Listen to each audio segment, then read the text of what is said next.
Her pen was just about to touch the divorce papers when Emily saw it, a sight that made her blood freeze. Her husband's hand was resting on the swollen belly of another woman, his mistress, 6 months pregnant, standing right there in the middle of the courtroom. Emily. And her mother-in-law? She was smiling, much a further along cruel than we predator's thought. smile. Emily You collapsed thought you before could she trap could my sign son, her didn't name. you little liar? But here's where Stay away everything from him, changes. or you'll regret When it. she woke up in the hospital, the doctor delivered news that would flip her entire world upside down. She was pregnant too, 7 weeks along, with the baby of the man who had just destroyed her. No home, no savings, no job. Her own mother blamed her for the failed marriage, and the wealthy Mitchell family. They were not just throwing her away with nothing. They were plotting to take her unborn child. But Emily Carter did not break. She did something no one expected.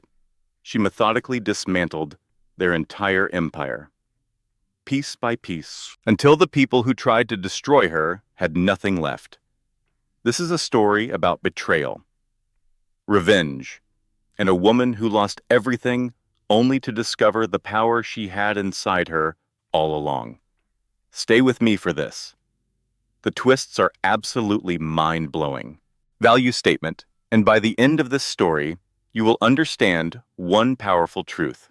When you stop being afraid of losing everything, you finally realize that the strength to survive was inside you the whole time. This is not just entertainment. This is a blueprint for anyone fighting a battle they think they cannot win. The Manhattan family court building stood before Emily Carter like a giant gray monument to her life's biggest failures. The cold stone walls seemed to drink in the pale February sunlight, perfectly matching the hollow ache in her chest. She pulled her dark wool coat tighter, but the shiver that ran through her had nothing to do with the chilly weather. This was the day she would sign away 6 years of her life with Ryan Mitchell, the man she had once been so sure was her other half. Emily pushed through the heavy doors, the sound of her heels clicking on the marble floors, with a false confidence that hid the storm inside her. She had been a kindergarten teacher, a job she loved, before Ryan's company became a huge success, and he talked her into quitting. He wanted her to focus on their life together, to let him be the provider. Now, at 32 years old, she was unemployed with a long gap in her work history and a prenuptial agreement that left her with almost nothing. The elevator ride to the 5th floor felt like it stretched on for an eternity. When the doors finally slid open, Emily's heart hammered in her chest. Ryan was standing by the massive windows that overlooked the city, his strong shoulders creating a silhouette against the skyline. At 38, he looked even more handsome than on their wedding day. His dark hair was styled perfectly, and his custom navy suit fit his athletic build without a flaw. He was the very picture of wealth, power, and absolute control. But he was not by himself. A gorgeous younger woman was sitting in the gallery just behind him, her hand resting on a very visible baby bump. She looked to be about 6 months pregnant, and sitting right next to her, with a protective arm around her, was Margaret Mitchell. Ryan's mother. Emily froze on the spot. She felt as if ice was spreading through her entire body. The reason listed on the divorce papers was irreconcilable differences. Ryan had never once brought up another woman. He certainly never mentioned a baby. Margaret noticed Emily and gave her a smile. It was the triumphant smile of a hunter that had successfully cornered its target. She leaned in and whispered something into the pregnant woman's ear, and they both shared a laugh.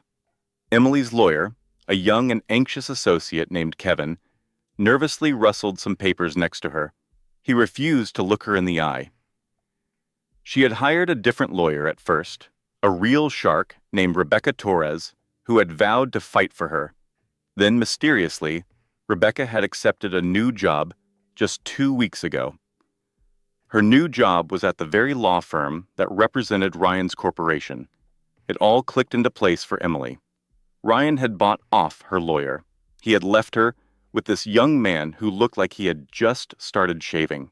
The judge, a serious-looking woman in her 60s named Patricia Callahan, asked them to come forward. Emily felt like she was moving through thick mud, her legs like lead and her thoughts racing. The judge started to read the terms of the divorce. That is when Emily began to understand the true depth of Ryan's betrayal. He had filed for the divorce 3 months ago, claiming she was the one who abandoned their marriage. He was demanding that she move out of their penthouse apartment within 30 days. The prenuptial agreement she signed when she was 25, back when she trusted him without question, awarded her almost nothing. To make matters worse, Ryan's lawyer had presented evidence claiming Emily was emotionally unstable and neglectful. These were documents she had never seen and accusations she had never heard before. Emily tried to get to her feet, to protest, but her voice was trapped in her throat. The room began to tilt. She saw the smug look on the pregnant woman's face, the coldness in Ryan's gray eyes, and the victorious expression on Margaret's face. The pen was in her hand. The divorce decree was on the table in front of her. She started to form the first letter of her name, and that is when the whole room began to spin. The dark ink on the page seemed to blur and dance. She heard a faint ringing in her ears and felt a wave of nausea wash over her. The pen slipped from her grasp. "Emily." Ryan's voice seemed to come from a great distance, a note of alarm breaking through his usual calm demeanor. She tried to answer, to tell him she was all right, but her tongue felt heavy and useless in her mouth. The entire room tilted dramatically to one side. She could see Ryan's face, closer now, his gray eyes wide, with what looked like actual panic. His hands reached out toward her. She felt herself tipping over, falling into a void. The very last thing Emily heard before the darkness took over was the sound of a woman's laugh. It was Margaret's laugh, and after that, there was only silence. She awoke to the steady beeping of hospital equipment and the sterile, sharp smell of antiseptic. A hospital. The thought formed slowly in her foggy and disoriented mind. She blinked her eyes open, adjusting to the bright fluorescent lights, struggling to piece together what had just happened. The divorce papers, the judge's chambers, the pregnant woman, the fall. Emily tried to push herself up, but a sharp pain shot through her head. A nurse with a kind face, graying hair, and gentle hands appeared at her bedside almost instantly. "Take it easy now," the nurse said softly. "You had a pretty nasty fall. You hit your head on the corner of the table on your way down. You have been unconscious for about 2 hours." 2 hours? Emily glanced around the private room. It was stark and empty, besides her and the nurse. There was no husband anxiously waiting for her to wake up. There was no concerned family member there to hold her hand. "Where's my husband?" Emily asked, even though she was not entirely sure why she cared. He was not her husband anymore, or at least he would not be, as soon as she signed those papers. The nurse's kind expression shifted to one of pity. "Your family is down the hall in the waiting room. They requested that they not be disturbed. They asked not to be disturbed." Of course they did. Just then the door opened, and a woman in a white lab coat walked in. She looked to be in her 50s, with warm brown skin and compassionate eyes behind a pair of stylish glasses. Her name tag identified her as Dr. Patricia Williams, obstetrics and gynecology. Emily's confusion grew even more. Why would an OBGYN be called for someone who just fainted? "Mrs. Mitchell," Dr. Williams started, before glancing at her chart. "Or perhaps I should call you Miss Carter. Emily is fine. she answered in a quiet voice. What happened to me? Why am I seeing an obstetrician? Dr. Williams pulled a chair up next to the hospital bed and took a seat. Her expression was calm but serious. Emily, you fainted because of a mix of things: stress, low blood pressure, and some significant hormonal changes. All of these things are perfectly normal, considering your condition. My condition? Emily's heart began to beat faster. What condition? Dr. Williams offered a warm smile. You're pregnant, Emily. Based on your hormone levels, you are about 7 weeks along. Congratulations. The doctor's words felt like a physical shock, knocking the wind out of her. Pregnant. That just did not seem possible. She and Ryan had not been intimate in months. They had officially separated 3 months ago. 7 weeks would mean it happened just before he packed his bags and left. It happened during one awful, desperate night when sadness and anger and a deep longing all crashed together. It was a night that felt like both a final goodbye and a desperate plea for him to stay. The very next morning, he had packed the rest of his things and was gone. He had a courier serve her with divorce papers before it was even lunchtime. She thought she had been careful. She never imagined that one single night could completely upend her entire life. Emily just stared at the doctor, her mouth hanging open, as she struggled to find words. Her hand instinctively went to her stomach, which was still flat. But it now held a secret that was about to change everything. That is not possible, she finally managed to whisper. The timing, it just does not. Dr. Williams gave her an understanding nod. I know the timing might seem surprising, but I can promise you the test results do not lie. We ran a blood test to be certain. Your hormone levels are right where they should be for a 7-week pregnancy. Emily's mind flashed back over the last 2 months. She had been feeling exhausted lately, but she had just assumed it was because of the stress from the divorce. She had felt sick to her stomach a few times in the morning, but again, stress was the logical explanation. She had been so consumed with just getting through each day, with holding herself together, that she had completely missed the signs her own body was sending her. I just thought it was stress, Emily said in a hushed tone.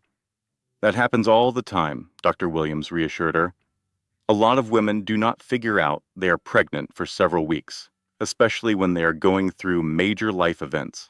But I want to assure you that both you and the baby seem to be perfectly healthy. Fainting was just your body's way of telling you that you need to slow down and start taking care of yourself. A baby, Ryan's baby. It was growing inside of her right now, in this very moment. While she was lying in a hospital bed, with the divorce papers still unsigned, another woman carrying his other child was sitting in that courtroom. Emily felt like the walls of the room were starting to close in on her. What was she going to do? The question wasn't for the doctor. She barely even meant to say it out loud. But Dr. Williams heard it. She spoke gently, saying, Right now, you don't have to decide a thing. Just rest, recover. When you're ready, we'll figure out what comes next. Then she added, But Emily, I need you to know something important. No matter what you choose, you have options. You are not alone in this.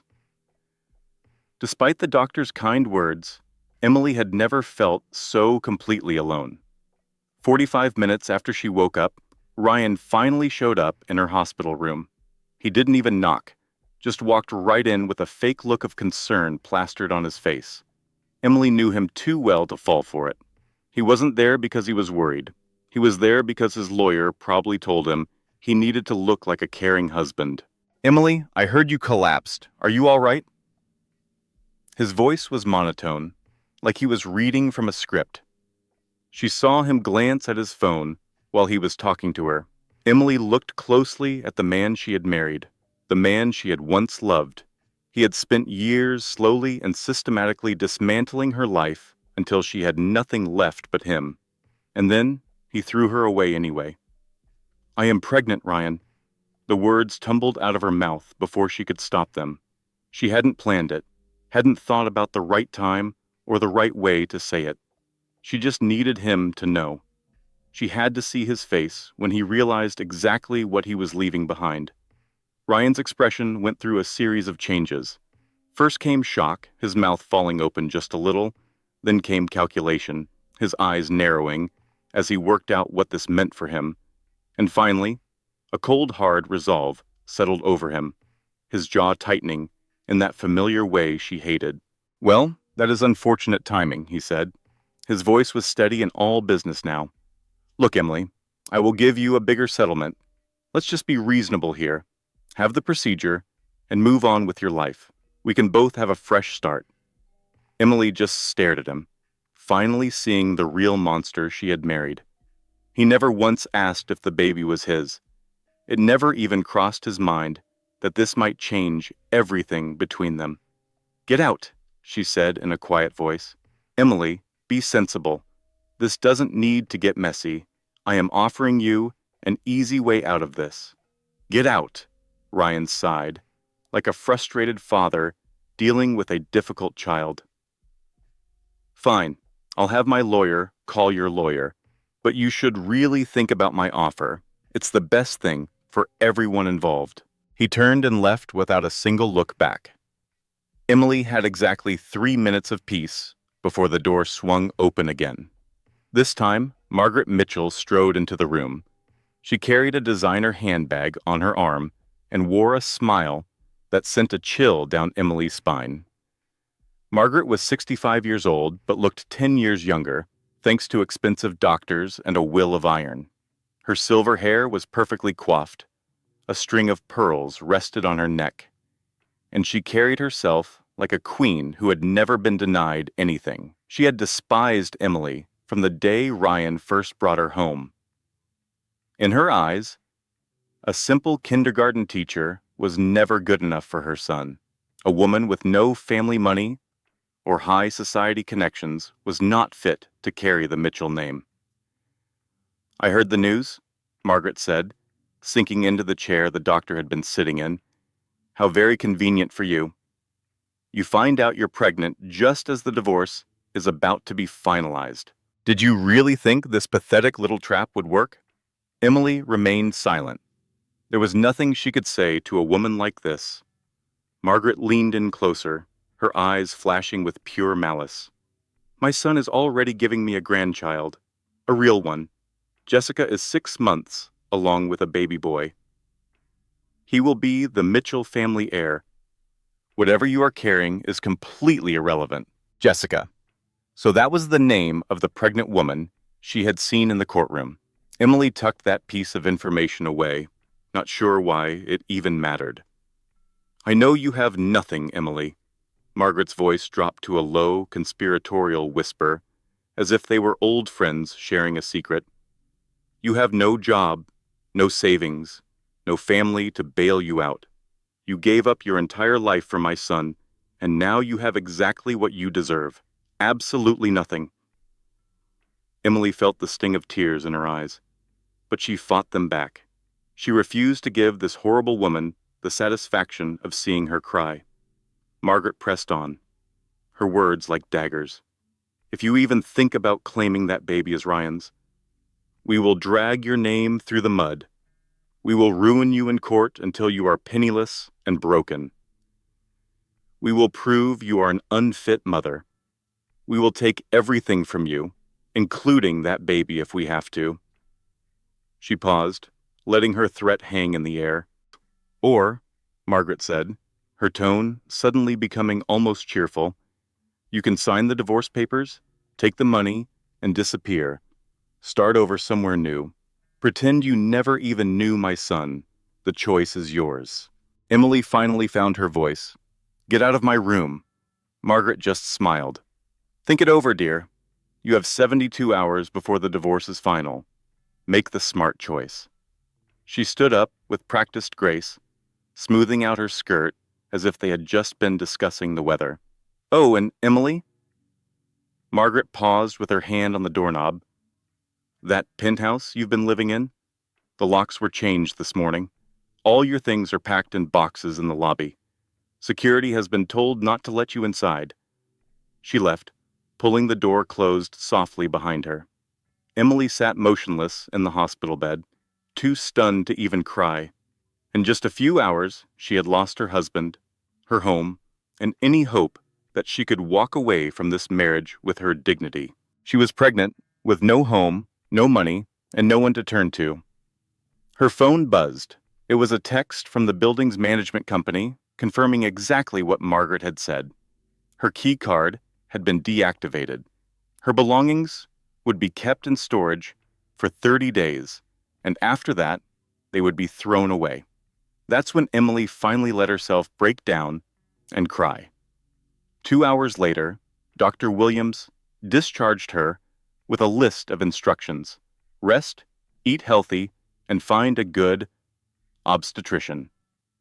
Emily found herself standing on the sidewalk in front of the building that was no longer her home. Margaret wasn't lying.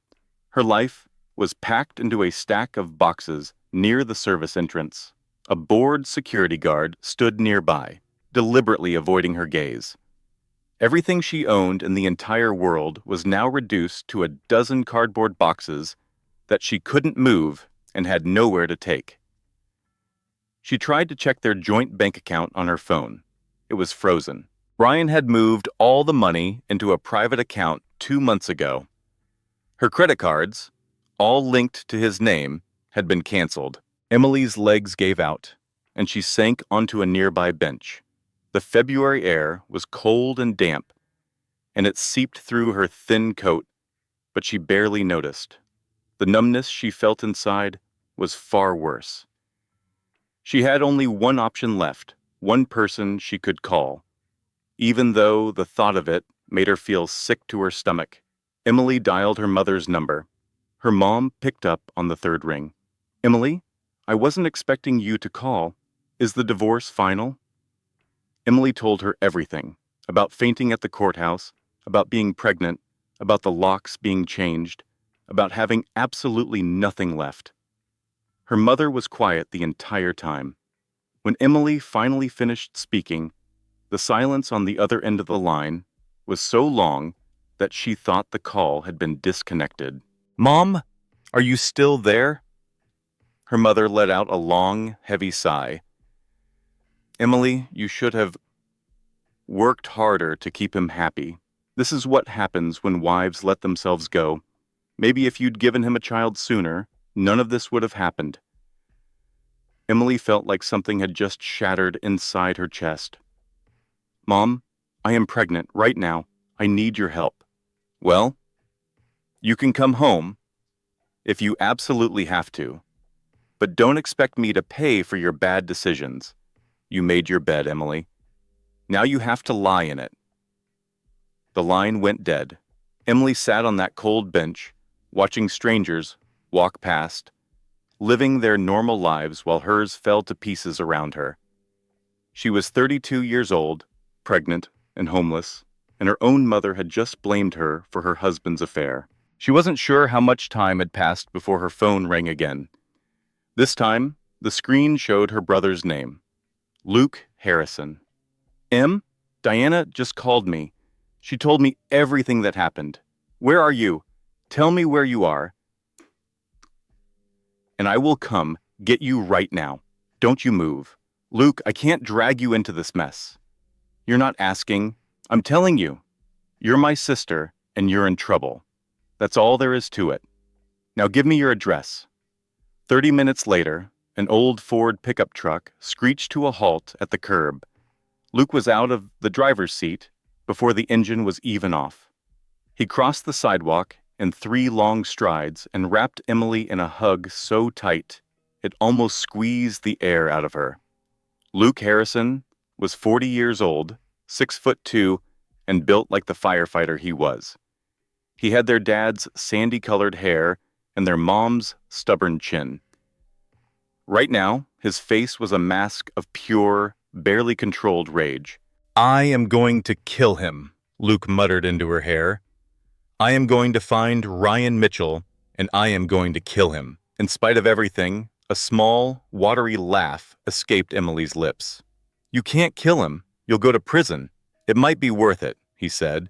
Luke pulled back to look at her, his angry expression softening. "You're coming to stay with me and Lily. And I don't want to hear any arguments about it. I know our apartment is tiny, and I burn dinner most nights. And Lily is going through a phase where she only speaks in TikTok dances. But we have a couch that's all yours, and you are our family." Fresh tears started streaming down Emily's face, but these were different. They were tears of relief, tears of gratitude. They were tears that came from the overwhelming realization that she wasn't nearly as alone as she had thought. She whispered, "Thank you?" He just shook his head. "Do not thank me yet. Wait until you have tried my cooking." Luke's apartment was tiny and overflowing with the beautiful mess of being a single dad. Toys were everywhere, dishes waited in the sink, and a fire extinguisher was mounted on the wall right next to the stove, which said a lot. But the place felt warm, and most importantly, it felt safe. Emily had never been so thankful for anything. His daughter, Lily Harrison, was 8 years old. She had her father's sandy-colored hair and a personality about 6 times bigger than her little body. The first night Emily came through the door, Lily launched into a big complicated dance that involved a whole lot of arm flailing and shimmying. When she was done, she announced, "Dad says you are having a baby and your husband is a bad word. I am not allowed to say. Can I be the baby's aunt? I am very good at being responsible. I only killed my goldfish a tiny bit." For the first time in what felt like forever, Emily truly smiled. "I would love that." Lily's face lit up. "Good. Also, Dad is a terrible cook, so you should probably figure out how to order pizza. I already have all the delivery numbers memorized." Just then, Luke walked out of the kitchen, holding a smoking pan. "Dinner is ready. I made pasta." Lily leaned over to Emily and said in a stage whisper, "It is burnt. It is always burnt." In the 2 months that followed, Emily started to carefully put the pieces of her life back together. She did not have the money to hire a lawyer, to go up against Ryan's expensive legal team, but Diana Santos helped her figure out the system anyway. Diana was Emily's best friend from college and also happened to be one of the top divorce lawyers in the city. She could not take Emily on as a client because of a conflict of interest at her firm, but she could give her advice. She could be her guide. She could show her which way to go. "You need to document everything," Diana told her during one of their secret coffee meetup. "Take screenshots, save emails, get copies of bank statements. Get your hands on anything you can before Ryan's lawyers lock you out of everything. By the time most women come to me for help, it is already too late to find what they need." Emily took that advice very seriously. She began to keep perfect records of everything, every single letter from Ryan's lawyers, every time they denied one of her requests, every piece of mail that was sent to Luke's apartment instead of the home she used to live in. She got a part-time job at a daycare in Brooklyn, putting her teaching degree to use with toddlers. The pay was not great, but it was something. It was enough to buy food and help out with the bills. She also found a community clinic that provided prenatal care with fees based on what she could afford. Dr. Williams had recommended it, and the people there were kind to her, even though she could barely pay the small amount they asked for. By the end of March, Emily had fallen into something that almost felt like a normal routine. She was 12 weeks pregnant, just beginning to show a tiny bit, and she was starting to think that maybe she could actually do this. Maybe she would survive. That is when Diana called with news that would change her entire situation. I found something." Diana's voice was electric with excitement. "Ryan's company is under investigation for some tax problems, and you are not going to believe what the accountant who went through their books discovered. Emily squeezed the phone, her knuckles turning white. What? Hidden bank accounts, several of them offshore in the Cayman Islands. And there is one account that has your name on it, one you never even knew about. It contains $200,000. Emily's knees buckled, and she collapsed onto Luke's couch. That is impossible. I would have known if there was an account in my name. That is the whole point. Ryan hid it from you. He was hiding money from the IRS, and he was hiding it from you. If this information comes out during the divorce case, your prenup could be thrown out. Fraud is one of the very few things that can make a prenuptial agreement invalid. Emily's heart was beating so fast she could hear it in her ears. What do I need to do? There is a hearing in 2 weeks. If you testify that you had no knowledge of this account, Ryan could be in very serious trouble. We are talking about tax fraud and hiding assets during a divorce. The judge is not going to be happy about that at all.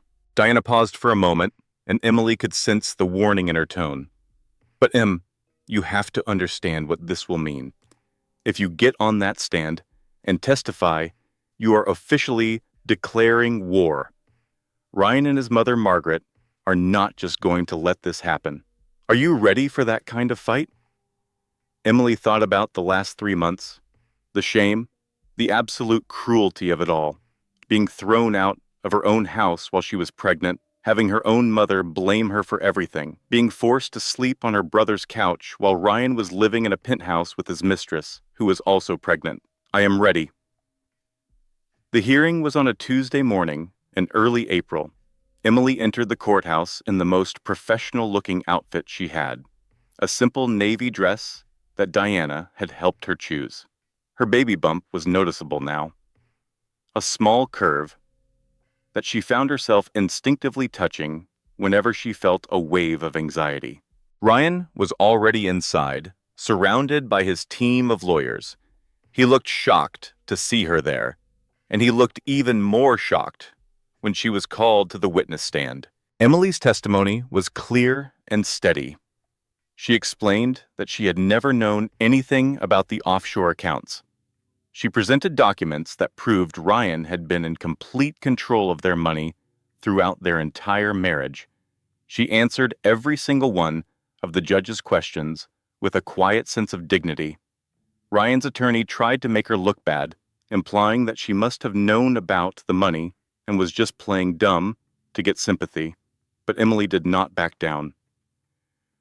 I trusted my husband, she said, looking straight at Ryan for the very first time. He told me he was handling our finances. I believed him. That was my mistake. The judge ruled in Emily's favor. The prenuptial agreement was declared void because Ryan had fraudulently hidden assets. Emily was awarded 40% of their shared property, which included the money hidden offshore. The court also ordered Ryan to pay her back spousal support and cover all of her legal expenses. Emily walked out of that courthouse feeling like she could finally take a full breath. Diana was waiting for her on the steps, a huge grin on her face. You did it. You actually did it. No, we did it. I could not have done any of this without you. That evening, Luke made his famously burnt pasta to celebrate. Lily performed a victory dance that she had clearly been working on for days. For the first time since that horrible morning in the courthouse, Emily felt a sense of hope. That feeling lasted for exactly 6 hours. At 11 o'clock that night, there was a knock at Luke's door. He opened it to see 2 people dressed in business clothes, holding clipboards. Mr. Harrison, we are from Child Protective Services. We have received a report alleging child endangerment concerning your daughter, Lily. We need to inspect your home and speak with the child. All the color drained from Luke's face. What? That is ridiculous. Who made this report? The report was filed anonymously, sir, but we are legally required to investigate every claim. May we please come inside? Emily could only watch in horror As the investigators from Child Protective Services moved through Luke's small apartment, writing notes about everything they saw, the tight living space. The toys scattered on the floor, the smoke marks on the wall near the kitchen stove. They took Lily into her bedroom to interview her while Emily and Luke sat in the living room, completely stunned. "This is them," Luke said, his voice trembling with fury. "This is Ryan and his mother. They are getting back at you because you won in court." Emily felt a wave of nausea. She knew they would not give up easily, but she had never imagined that they would stoop so low as to go after Luke, to go after little Lily. Diana called the very next morning and confirmed their worst fears. The report to Child Protective Services had been made by Margaret Mitchell's personal assistant. All the evidence was completely fabricated. They had used pictures of Lily at a playground and twisted them to make it look like she was being neglected. They had even invented a concerned neighbor who did not exist. But the harm had already been done. Ryan's lawyers immediately used the Child Protective Services investigation as a reason to appeal the judge's divorce ruling. They argued that Emily was emotionally unstable, that she spent her time with unfit family members, and that her ability to make good decisions was questionable. They filed a legal motion to establish that Ryan was the father and to demand full custody of Emily's unborn child, and they successfully had the settlement money frozen until the appeal process was finished. In a single night, Emily had lost everything she had just gained, and now they were trying to take her baby away from her. The investigation by Child Protective Services took 6 long weeks to complete. 6 weeks of endless interviews, home inspections, and social workers asking Lily tricky questions designed to confuse her. In the end, Luke was completely cleared of any wrongdoing. The report was officially ruled as unfounded. But the investigation had caused other damage. Out of nowhere, Luke's ex-wife, Melissa, decided to reappear after abandoning him and Lily 3 years earlier. She armed herself with a CPS case, claiming it was proof Luke was an unbefit parent and demanding a new custody hearing. He was suddenly in a battle for his own daughter, simply because he had opened his home to Emily. One evening, as Emily apologized over and over, Luke stopped her. "Em, this is not on you," he said. "I would do the same thing again in a second. But we have to be smart. For Lily. If Melissa's lawyers find out you are living here, they will use it to destroy me in court." Emily knew he was right. She despised the situation, but she understood. So, at 5 months pregnant, Emily walked into a women's shelter in Queens. The place, called Safe Haven, was a former church now used as temporary housing for women fleeing difficult lives. The setup was basic: dorm-style rooms with 4 beds each, communal bathrooms, and a shared kitchen. It was a humbling reality, and it was opening her eyes. Emily never imagined herself as the kind of person who would need a shelter. She had a college education. She was once married to a millionaire. Her home had been a penthouse with a sweeping view of Central Park. Now she was sleeping on a tiny cot, with her entire life packed into a single suitcase stashed underneath. The women she met at Safe Haven were from every walk of life. There was Rosa Martinez, a 45-year-old woman who, after 20 years, finally left her abusive husband and was now working 2 jobs to afford her own apartment. And there was Keisha Robinson, 29, a mother of 2 who had escaped a violent partner and was starting completely from scratch. They were not victims. They were survivors, every single one of them. And bit by bit, Emily started to see herself as one of them. "Hold on, girl," Rosa said one night after Emily shared the short version of her ordeal. "You're telling me you had a penthouse with a view and you left?" "I did not leave," Emily clarified. "I was thrown out while pregnant." Rosa nodded with a look of deep understanding. "Men are garbage. No offense to your baby's father." Full offense? Emily shot back. He deserves it. Rosa let out a big, warm laugh that made Emily smile, in spite of everything. I like you. You've got a fire in you. I can see it. That fire felt awfully faint most of the time, but Emily was trying to keep it lit. Her situation got worse when she had lost her job at the daycare. Someone, and she had a very good idea who, sent an anonymous tip to her employer. It detailed the custody case, the CPS investigation, and the fact that she was residing in a shelter. Her manager had gently explained that they could not have that kind of instability around the children. Emily understood the reasoning, but the injustice of it was crushing. She was being punished for things that were done to her. But the world wasn't concerned with what was fair. It was only concerned with how things looked. So now her days were spent at the shelter, helping in the kitchen, taking small jobs for pocket money, and trying to figure out what to do next.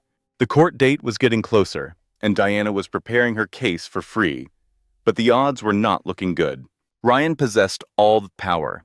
He had endless money. He had a team of lawyers. He had his mother, who appeared willing to go to any length to completely demolish Emily. All Emily had was a growing baby bump and an ironclad refusal to surrender. At her prenatal visit that week, Dr. Williams looked worried as she read Emily's blood pressure. "It is too high," the doctor said. "Emily, the amount of stress you are under is affecting the baby. I need you on bed rest." "I live in a shelter," Emily stated plainly. "Bed rest is not really possible." Dr. Williams sighed. "I understand, but I need you to take this seriously. If your blood pressure keeps rising, you are at risk for going into labor early. You could get preeclampsia, which is dangerous for both of you. You have to find a way to lower your stress, or my only option will be to hospitalize you." Emily nodded, but they both knew the request was impossible. She could not just decide to be less stressed when her entire life was a war zone. That night, lying on her cot in the shelter, Emily felt the baby kick for the very first time. It was a tiny, subtle movement, like the flutter of a butterfly's wings, deep inside her. But it was unmistakable. Her baby was real. This little life was growing inside her, depending entirely on Emily for protection. The realization brought her to tears. From the next cot, Rosa's voice cut through the darkness. "Hey, are you okay?" "I felt the baby kick," Emily whispered, "and I just realized what a terrible failure I am. I have nothing to offer her, no home, no job, and no money. Her father is trying to take her from me before she's even here. What kind of mother brings a child into a disaster like this?" Rosa was silent for a few seconds. Then her cot creaked as she got up and walked over to Emily's, sitting on the edge of the mattress. "Let me tell you what my grandmother always said. When the devil keeps chasing you, it means you are carrying something he wants. Your baby is worth fighting for. You are worth fighting for. And crying on a shelter bed is not giving up. It is being human. You get your rest tonight. Tomorrow, we go to war." Emily looked at this woman, a stranger just a few weeks ago who had become an ally, and felt a fundamental shift inside her. Maybe she was not as isolated as she felt. Maybe some people were worthy of her trust. "Tomorrow," Emily agreed, her voice firm. "Tomorrow, we go to war." A week after that conversation, a package for Emily showed up at the shelter. The return address was missing. Her name was on a plain white label. Inside were 3 things: a disposable phone, still in its original packaging, a USB drive, and a short handwritten note. "Everything you need. Use it wisely. A friend." Emily stared at the package for what felt like an eternity, her mind racing. Who knew she was here? Who would send her evidence? And what was it evidence of? She immediately called Diana. "Do not plug that USB into anything with an internet connection," Diana warned her. "It could be a trick. Ryan's lawyers might be trying to frame you.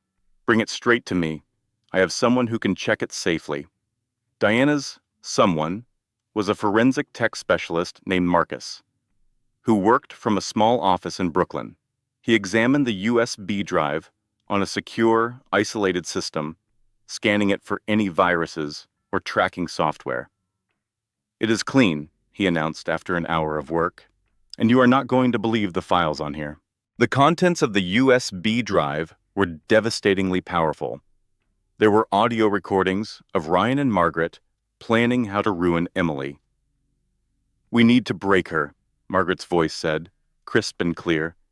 "Make her so exhausted she cannot fight back. By the time this baby is born, she should have nothing left." There was proof that Jessica Vale, Ryan's mistress, knew about Emily from the very start. She had actively helped Ryan destroy the marriage, encouraging his long work hours and suggesting ways to cut Emily off from her friends. There were financial statements that showed Ryan had been hiding money in offshore accounts for years, far more than the $200,000 they had initially found.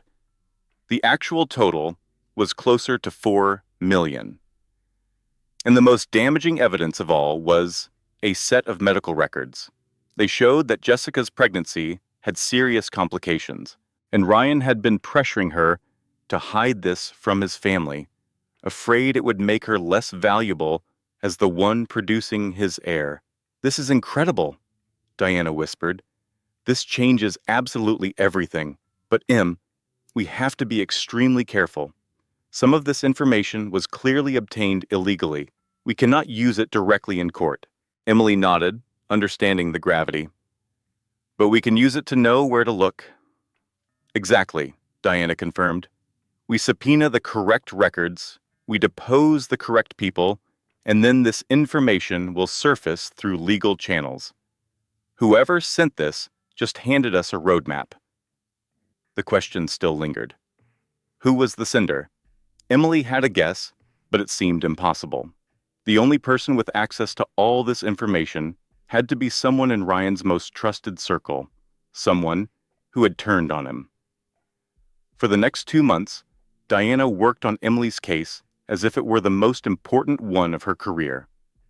For Emily, it was.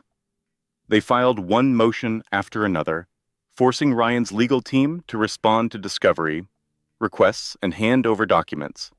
Slowly but surely, the evidence from the USB drive was officially verified.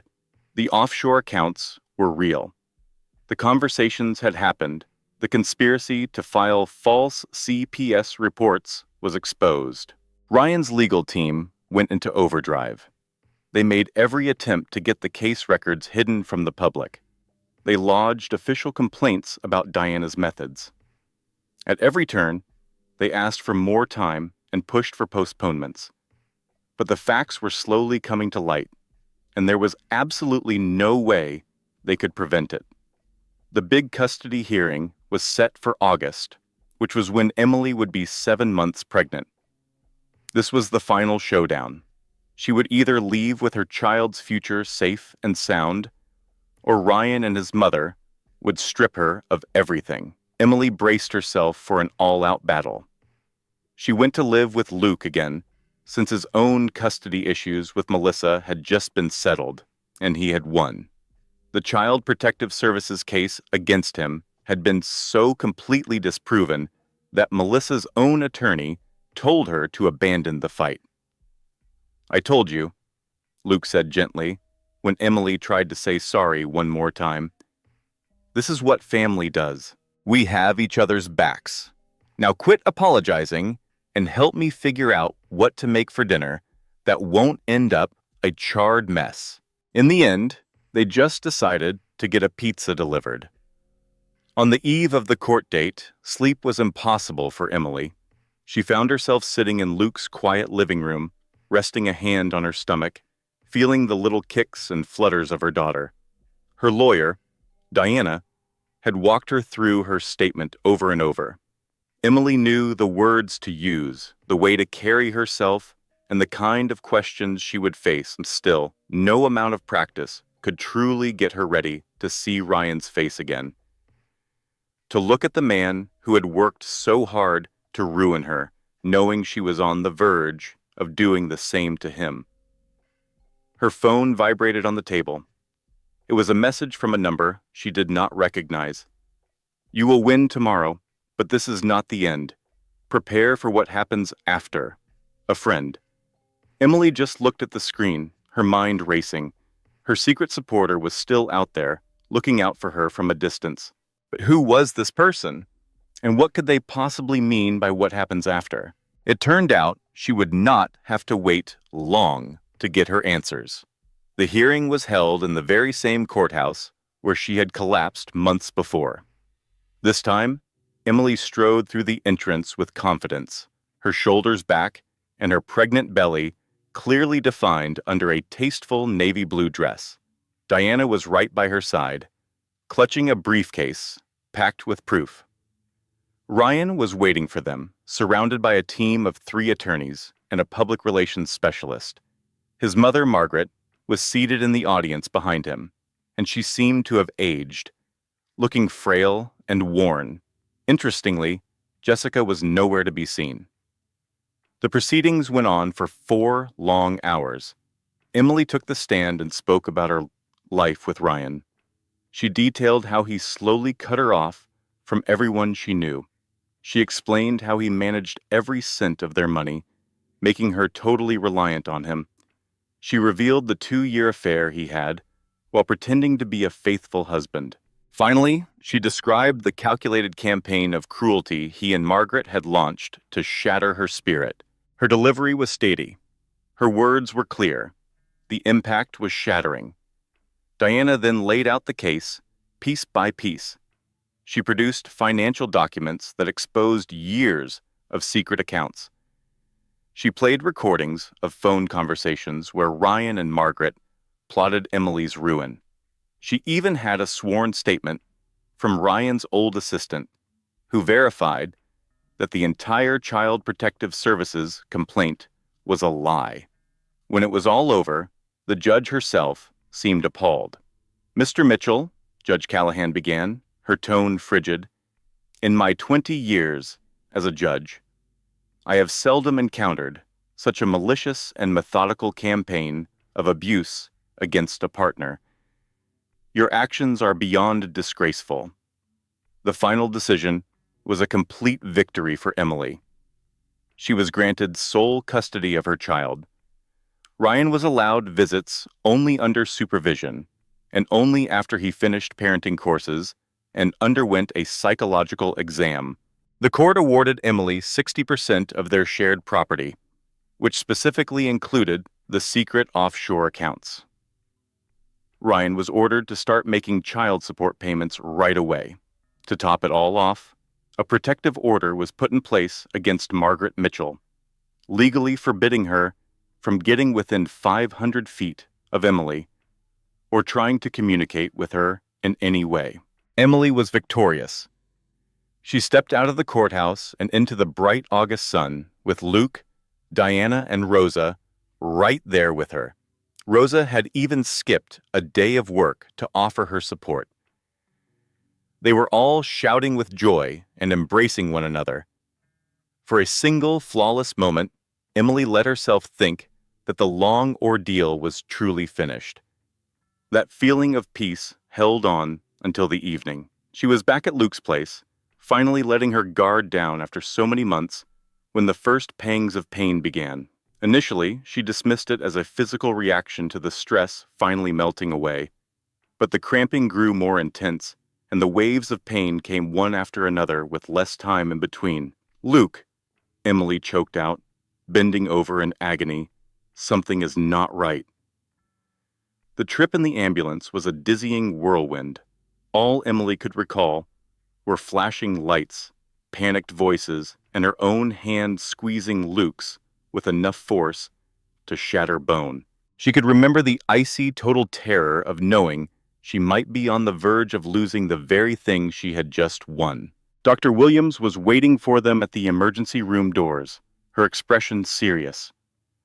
Emily, you are experiencing premature labor, she said directly. The amount of stress you have been under was more than your system could handle. We are trying absolutely everything to halt the labor, but you need to brace yourself. If this baby is born today, at just 32 weeks, we are looking at significant health issues. Can you make it stop? Emily pleaded. Please, my baby has to be all right. Dr. Williams gave her hand a reassuring squeeze. We are going to do our best. For the next 6 hours, they did just that. They attempted every possible medical procedure and administered every known drug. Dr. Williams and her staff fought tirelessly all night long. Meanwhile, Emily found herself bargaining with a higher power she was not even certain existed, offering up desperate vows she had no idea how to fulfill. But some events are simply inevitable. At 4 o'clock in the morning, Emily's water broke. Ready or not, the baby was on its way. The birth itself was a swift and frightening ordeal. Emily pushed on command and cried out when the pain overwhelmed her. She could hear the frantic beeping of medical equipment and the sharp, urgent commands of the doctors. Through the entire chaotic scene, she locked her gaze on Dr. Williams, using the doctor's calm face as her anchor. Then, out of nowhere, a new sound cut through the noise. A cry. It was small but fierce, and to Emily, it was the most magnificent sound in the world. "It is a girl," Dr. Williams declared, a smile breaking through her focused expression despite the turmoil. "She is tiny, but she is breathing all by herself. Emily, you have a baby girl." The nurses laid the baby on Emily's chest for a mere 30 seconds before she was rushed to the neonatal intensive care unit. In that brief window of time, Emily took in every detail. The unbelievably tiny fingers, the wrinkled little face, the fine, dark strands of hair. This was her daughter. This was her hope. She named her hope Grace Carter, because in the end, hope was the only thing Emily had, and against all odds, it had seen her through. The following days passed in a haze of fear and utter exhaustion. Hope was in an incubator, surrounded by wires and tubes, in a battle to gain strength. Emily was by her side for every possible minute, speaking softly, humming songs, and vowing that she would make everything all right. That is when Ryan's attorney showed up holding a new set of legal documents. "Mr. Mitchell is formally challenging the court's custody decision," the woman stated, her tone devoid of any emotion. "His position is that the early delivery serves as proof that Miss Carter is incapable of offering a stable home, thus making her an unfit parent. He is petitioning for an immediate transfer of custody as soon as the infant is discharged from the hospital." Emily looked down at the documents, completely stunned. Her baby girl was in a fight for survival in intensive care, and Ryan was already trying to rip her away. A critical part of Emily's spirit just broke. An hour later, Rosa discovered her in the quiet hospital chapel, crying so violently she could hardly draw a breath. "They will never quit," Emily managed to say, between sobs. "It does not matter what I do, they will just never quit. I really believed I had won. I thought this was all behind me, but they will not ever let me go."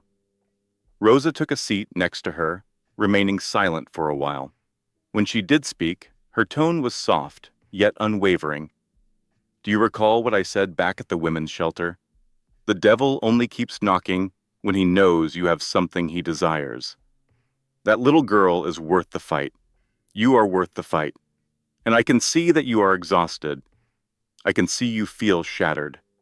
But this is not over. Get some rest now. Tomorrow, we are going to find a way to finish this, once and for all." Emily gazed at the woman who was truly her sister in all the ways that counted. "But how?" Rosa just smiled. I believe it is time for you to finally meet your secret ally. 3 days after Hope's birth, Diana got a text. It came from the very same unknown contact that had provided the flash drive.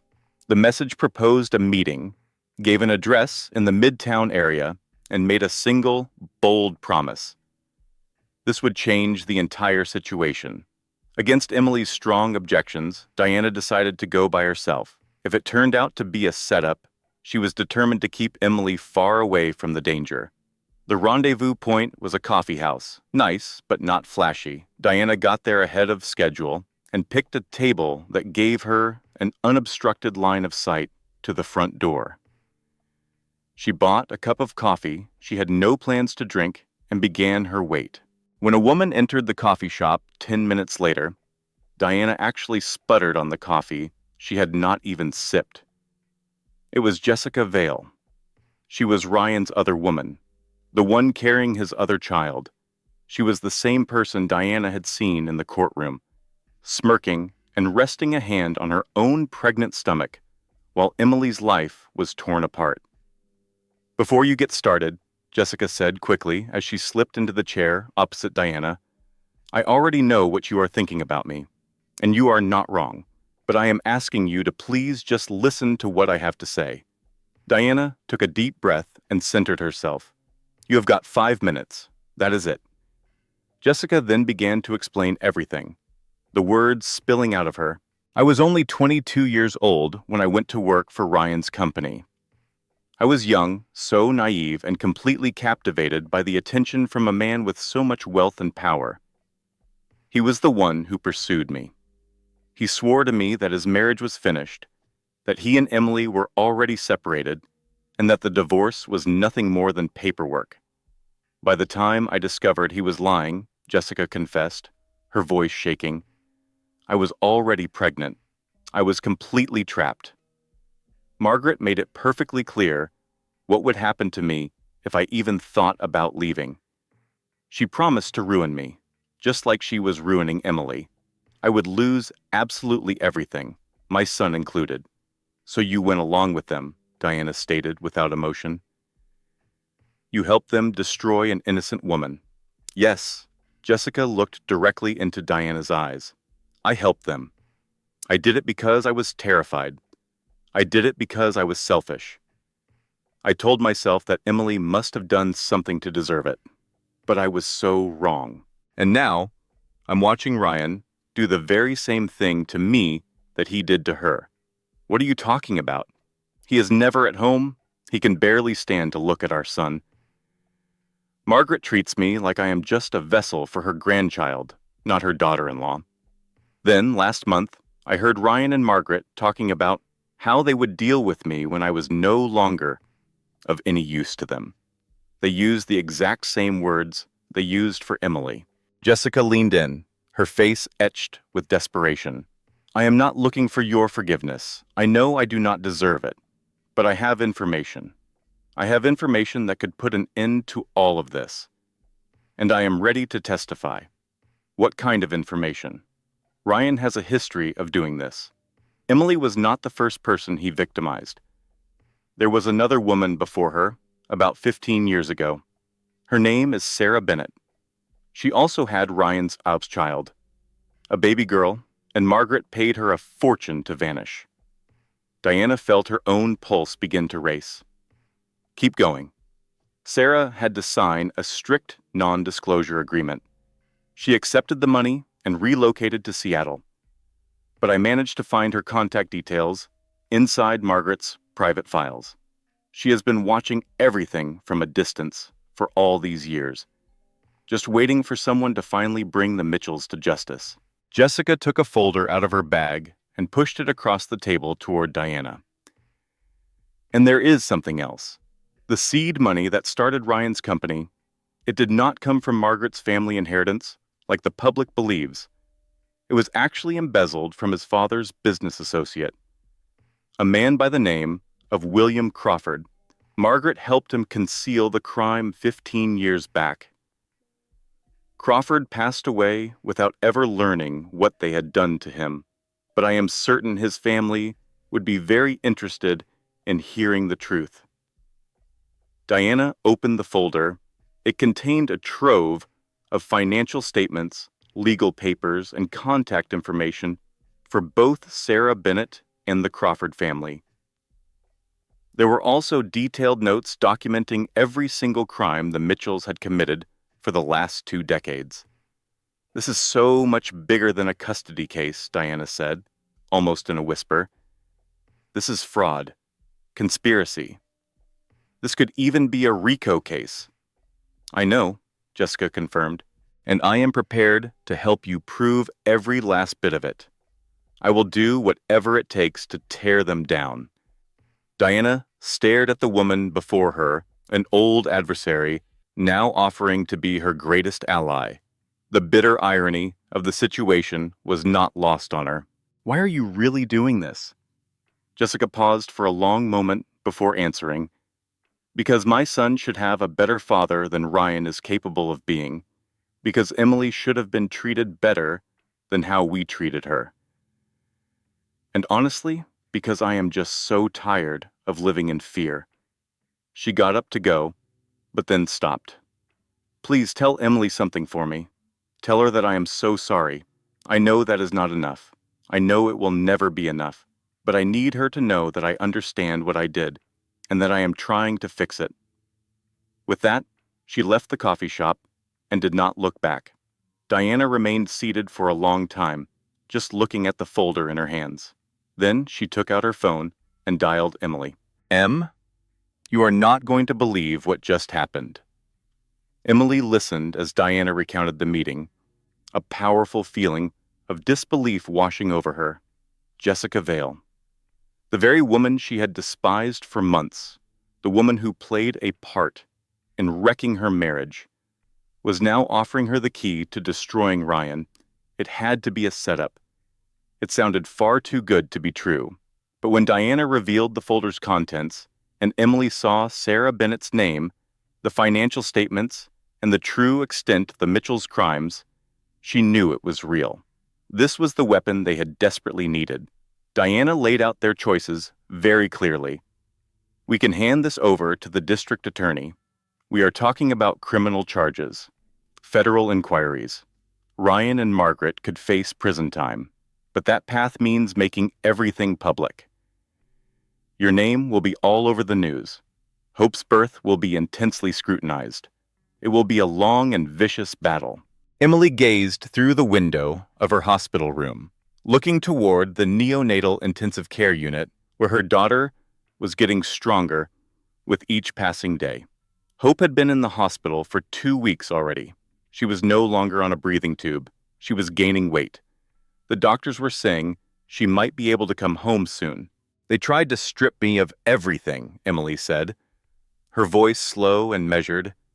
"My house, my money, my self-respect, my own daughter. And they are not finished.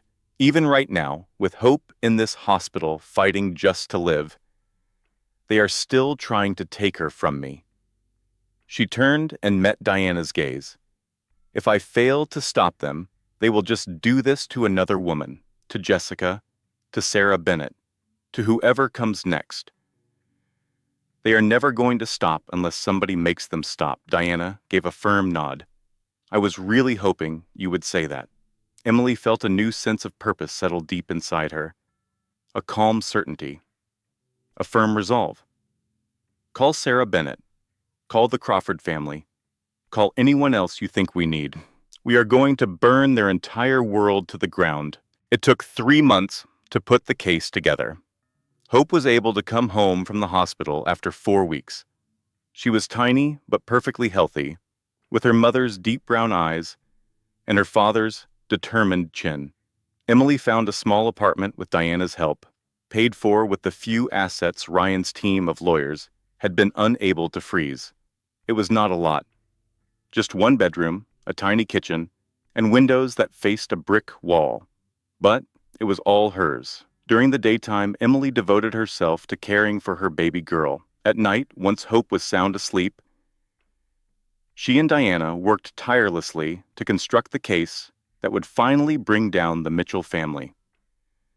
Their alliance was built one piece at a time. Diana was the master of legal strategy, liaising with prosecutors and filing motions to force discovery.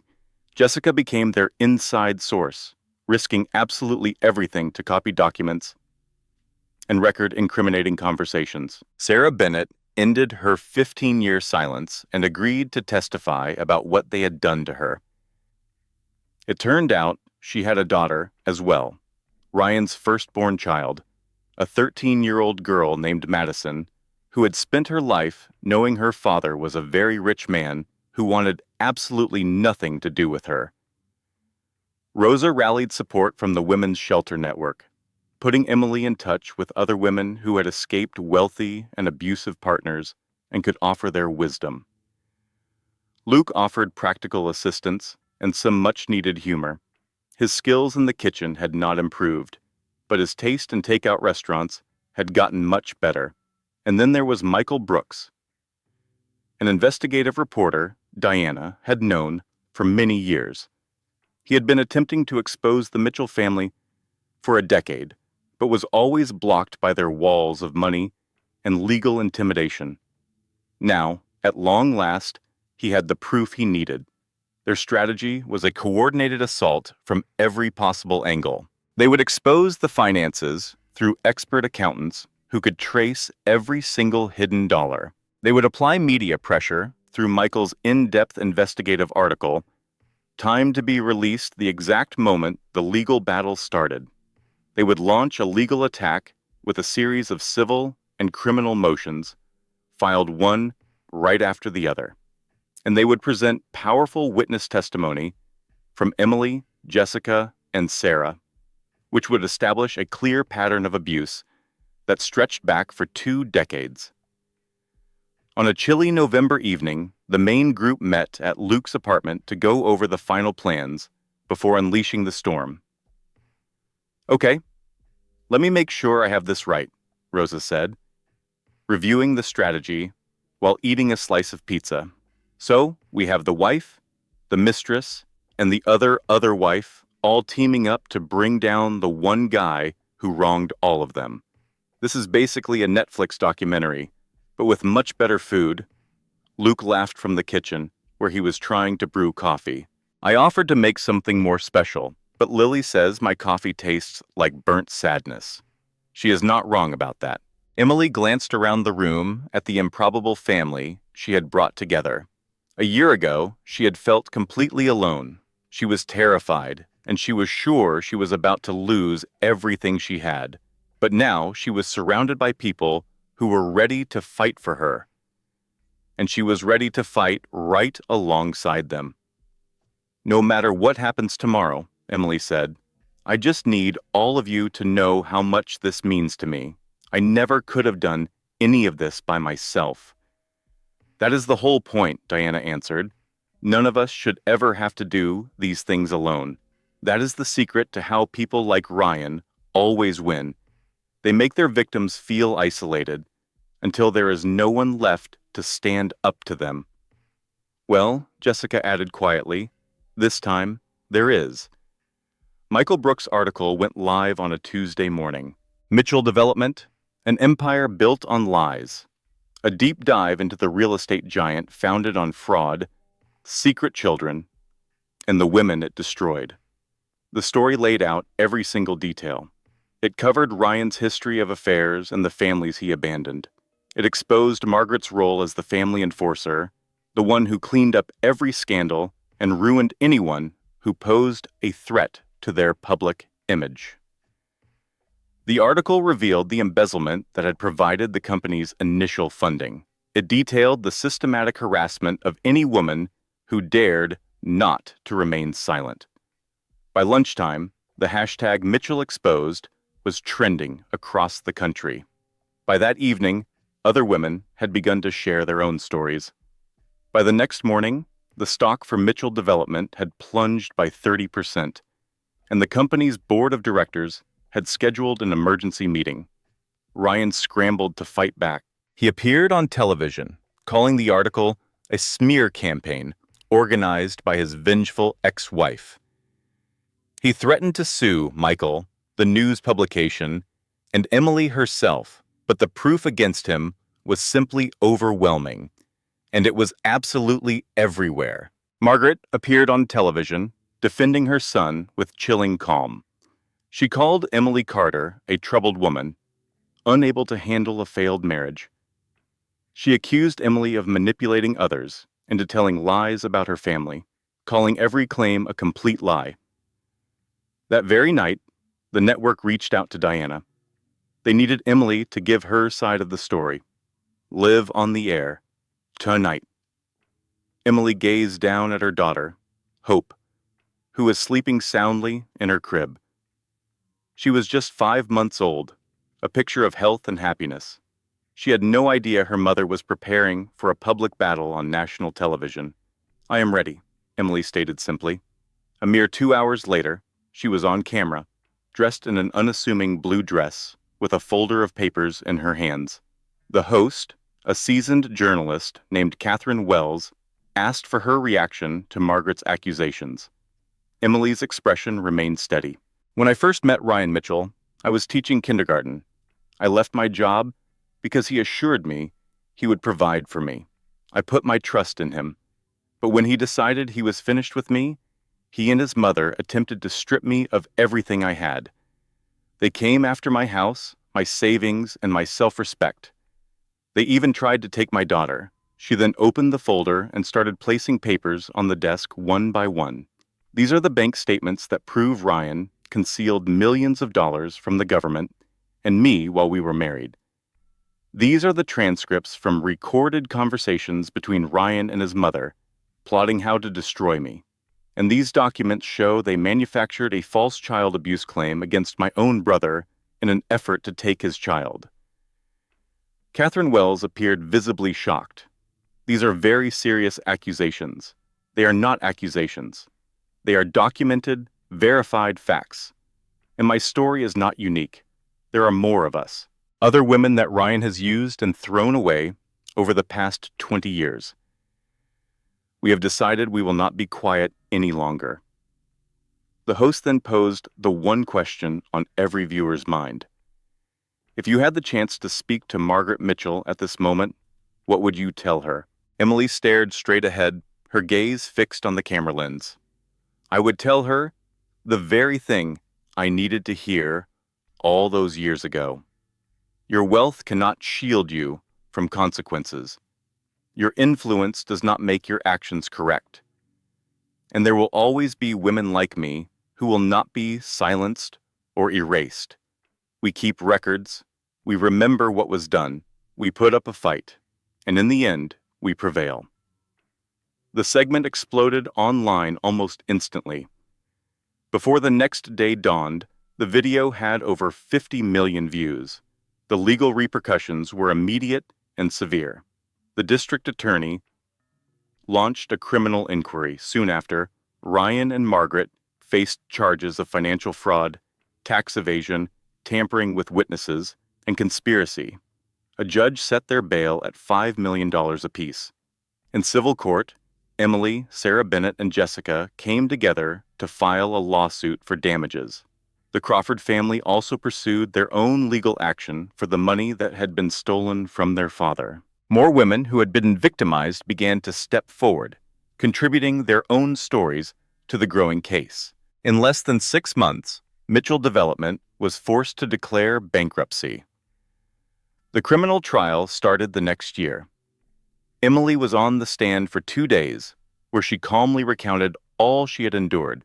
Sarah Bennett took the stand to describe the hush money and the non-disclosure agreement she was pressured to sign. Jessica then gave her testimony, revealing what she had observed as part of Ryan's inner world. The defense team for Ryan used every tactic they could think of. They tried to undermine the women's character. They alleged the evidence was faked. They even suggested their clients were the targets of an organized plot to ruin their reputations. The jury remained completely unconvinced. The court found Ryan Mitchell guilty on 12 charges, sentencing him to 8 years in a federal prison. His mother, Margaret Mitchell, was found guilty on 9 charges and received a sentence of 6 years. All of their possessions were confiscated by the authorities. The luxurious penthouse that Emily once lived in was auctioned off. Their hidden offshore bank accounts were drained to cover penalties and repay their victims. When all the legal battles were over, the entire Mitchell fortune was gone. Emily made sure to be at the sentencing hearing. She was not there to celebrate their downfall, but to simply be seen. She wanted to be a living reminder to Ryan and Margaret that she had endured and ultimately triumphed. As they led Ryan away in handcuffs, his eyes met hers. For just an instant, a look crossed his face. It was not sorrow or shame. It was pure fear. In that moment, he finally grasped the full weight of his actions and the price he would pay. Emily stepped out of the courthouse into the bright spring day and never looked back. 2 years later, you could find Emily on the back deck of her new home, watching her daughter Hope play in the little yard. Her townhouse was simple but cozy, with 3 bedrooms and a small garden, located in a neighborhood filled with young families. She had purchased it using the funds from her civil case, deliberately picking a practical home over a showpiece. A grand penthouse was no longer what she wanted. She wanted nothing to do with the life she had managed to leave behind. Hope was now 2.5 years old, a whirlwind of activity with her mother's dark eyes and a contagious giggle that could light up any space. She was currently running through the lawn after butterflies, her tiny legs working hard to catch the elusive insects. A smile touched Emily's lips as she thought about her own pursuit of seemingly impossible goals. She remembered fighting fights that felt hopeless and clinging to hope when it seemed naive. She knew she had chosen the perfect name for her child. Just then, the back door slid open and Diana emerged with 2 glasses of lemonade. Their Sunday strategy meetings were now a regular thing, but their focus had shifted from just getting by to growing their mission. "We got 3 new clients this week," Diana announced, taking a seat next to Emily. They all came from that magazine story. Also, the foundation gave us the grant we applied for. Emily accepted the lemonade with a thankful nod. "How much did we get?" "It is enough to bring on 2 additional counselors and grow our legal assistant services. We are going to make a difference for so many more women." The nonprofit, Hope's House, was Emily's creation. It offered legal support, career coaching, and short-term shelter for women leaving controlling marriages. It began with just Emily, Diana, and Rosa in a tiny, crowded office. But the news of their work got out. People started donating. Women from across the nation sought their help. Over the course of 2 years, they had assisted more than 500 women in starting over. Rosa now served as the lead counselor, applying her own life lessons to help others on a similar path. Keisha was in charge of the career program, teaching women the skills they needed to be financially self-sufficient. Even Jessica had contributed by establishing a scholarship fund for children who had witnessed domestic abuse. "By the way, Sarah Bennett phoned last week," Diana added. "She and Madison are doing wonderfully." Madison was accepted into a performing arts high school on a full scholarship. A feeling of warmth filled Emily's chest as she nodded. Sarah had made the choice to never tell her daughter who her biological father was, and Madison had never met him. The girl was flourishing, completely free of the Mitchell influence and their fortune. There are some legacies you are better off without. And how is Jessica doing? She is doing well. She and her little boy got into their new apartment last month. She is actually launching a group for women who were unknowingly the other woman in a relationship. Emily could not help but smile at the turn of events. Just 2 years ago, she had despised Jessica Vale more than anyone.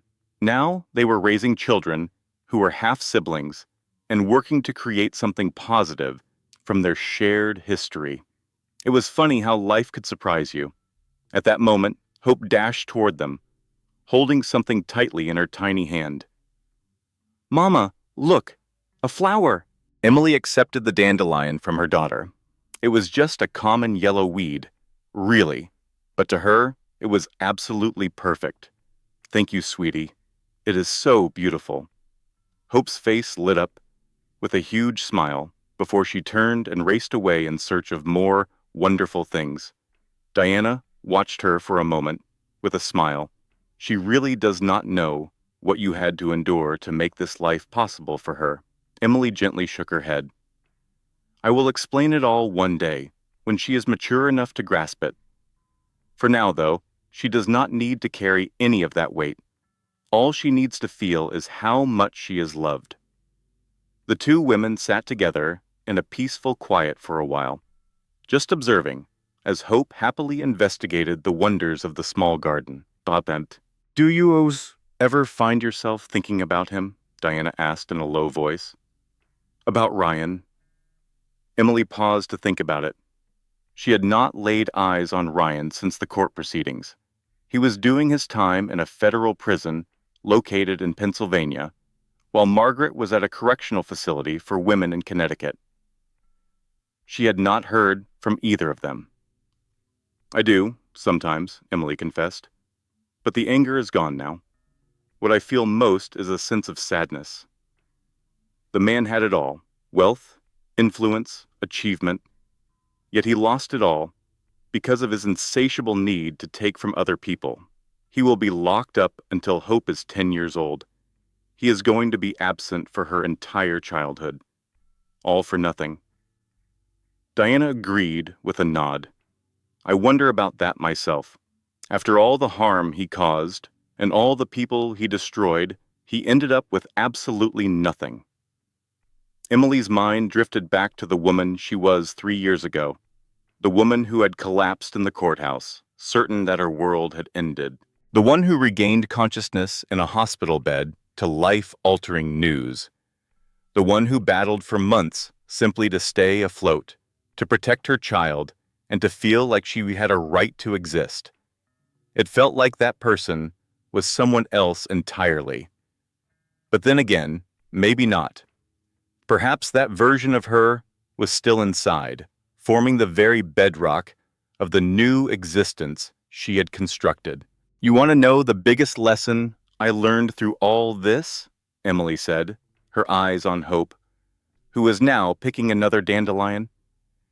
People can take away your house, your savings, and your career. They can even try to steal your self-worth and your optimism. But what they can never take is your true self. The moment you are no longer terrified of having nothing, you discover that you have held the power inside you the whole time. Diana gave her hand a gentle squeeze. Listen to you, sounding like you belong on an inspirational poster. Emily let out a laugh. Oh, be quiet. I am trying to be deep and meaningful. You are being silly, and I absolutely love it, Diana replied. The warm light of the late afternoon sun fell on Emily's face. Over in the garden, Hope had found a ladybug and was completely captivated as it moved across her tiny hand.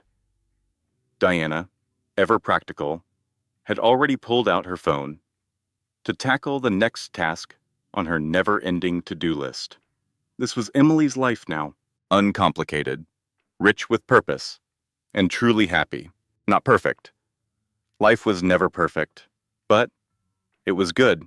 Emily thought about all the women who would come to Hope's house this year, women who were in the exact same place she had been, frightened, alone, utterly convinced that their lives were over.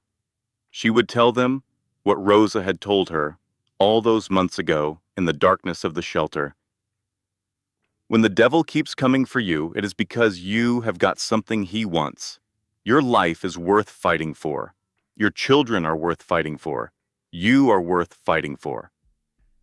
And she would tell them one last thing, something she wished with all her heart someone had told her at the very beginning. You are not alone, not anymore. Hope came running back to her, out of breath, her cheeks flushed with pure happiness. Mama, Lily is here, and Uncle Luke is burning the food again. Emily looked up and saw Luke's pickup truck pulling into the driveway. Lily, who was now 10 years old, hopped out before the truck even came to a complete stop and sprinted towards the backyard. "I brought dessert," Luke called out, proudly holding up a cake that was leaning a little to one side. "I made it myself. It only caught on fire twice." The girls crashed into each other with a flurry of hugs and laughter, then immediately ran off to start whatever new adventure they had planned. Luke walked up to the porch, where Diana was sitting, took the glass of lemonade she offered, and settled into a comfortable chair. Emily just watched her family. This strange and wonderful group of people who had been brought together by a crisis and had stayed together by choice. Her brother, her best friend, her daughter. The little community of survivors that had given her a new reason to live. 3 years ago, she had woken up in a hospital room to news that changed her world forever. She had been pregnant, without a home, and utterly alone. She had truly believed her life was over. But she had been so wrong. Her life was actually just beginning. The sun was going down behind the townhouse, brushing the sky with shades of orange and pink. Her daughter, Hope, was laughing at something Lily had just said. Luke was telling the story of his latest cooking disaster, while Diana tried her best not to laugh and spit out her lemonade. Emily Carter took a long, slow breath of the cool evening air and smiled to herself. This was what winning really felt like. It was not about getting revenge. It was not about getting a fortune. It was not about defeating her enemies. It was just this, a sense of peace, a sense of purpose, and the people who loved her. Hope. In the end, that was everything she had ever really needed. Emily Carter's organization, Hope's House, has helped over 500 women rebuild their lives after leaving abusive marriages. Ryan Mitchell is currently serving 8 years in federal prison for fraud and tax evasion. He has never met his daughter. Margaret Mitchell's assets were seized by the government. She now lives in a 1-bedroom apartment in New Jersey, having been released early for good behavior. Jessica Vale and her son live just 3 blocks from Emily. The two women now co-parent their children together and meet for coffee every Thursday. Sarah Bennett and Madison were finally whole again. Their bond fully restored. After Madison learned the entire truth about her biological father, she wanted him out of her life permanently. Hope Mitchell Carter is growing up a happy, healthy little girl, surrounded by a love that is fierce and constant. Her mother is dedicated to keeping her world safe. And that was Emily's journey. A woman who entered a courthouse expecting to sign divorce papers, but left with nothing but a secret baby on the way and enemies closing in on all sides.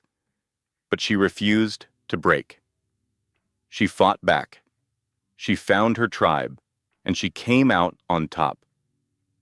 If Emily's story moved you today, I want to ask a favor. Please press that like button. Not for my channel, but for every woman out there fighting a silent war no one else can see. Let her know that she is not fighting it by herself. Please leave a comment down below.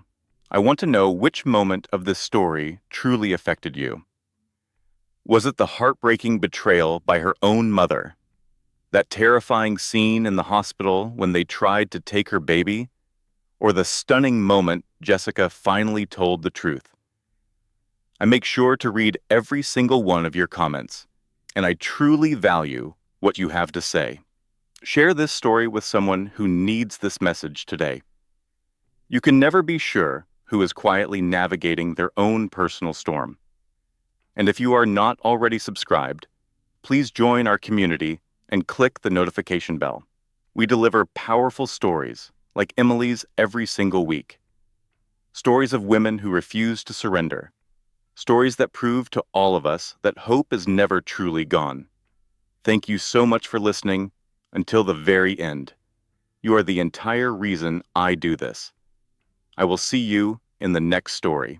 This content was carefully researched, developed and manually edited by our team to bring you meaningful stories with real lessons.